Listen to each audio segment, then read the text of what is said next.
So what do solution sets of linear systems look like? So we want some sort of description of the solution set to a linear system. So the main idea here is that solution sets to homogeneous linear systems are easily understandable. Right? If you think about the row reduction and what you do after you get it in reduced echelon form, you'll notice that the solution set to a homogeneous linear system can always be expressed as the span of some vectors v1 up to vp. So notice here, if ax equals 0 has only the trivial solution, then the solution set is the span of just the 0 vector. Solution sets of ax equal b are either the empty set, and this is if the system is inconsistent, or it's going to be the translation of the solution set to the associated homogeneous system, ax equals 0. Right, so what does that mean? Let's at least draw a picture, and then we'll prove it more precisely. So here I've drawn the solution set to a homogeneous system ax equals 0. Right? So it's the set of linear combinations of some vectors v1 up to vp.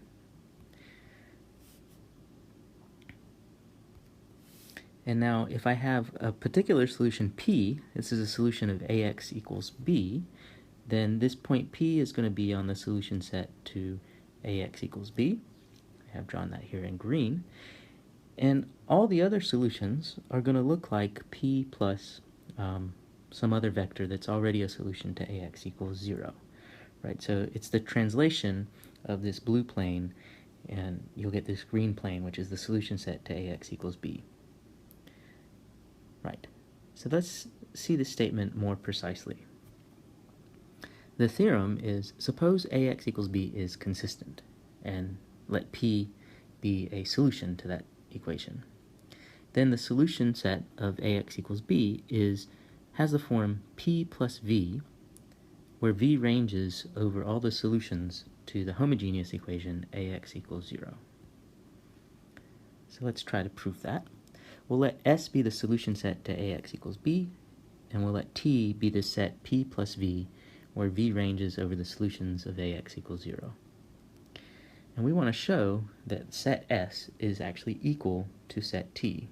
So if you recall from an earlier video, this means that we need to show that S is a subset of T and that T is a subset of S. And in order to show these subset conditions, we just pick a generic element in one set and try to show it actually lives in the other. So let little s be an element of the set big S. Then A times S is equal to B, and since P is also a solution, we know that A times P is equal to B.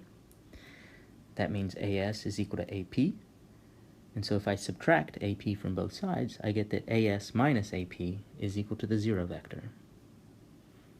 Now I can pull out this matrix A and get A times S minus P is equal to the 0 vector, which means that S minus P is a solution to AX equals 0.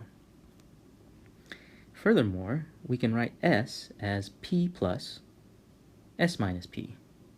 And so we've expressed S as P plus a vector that's a solution to AX equals 0. And so in particular, S is an element of T.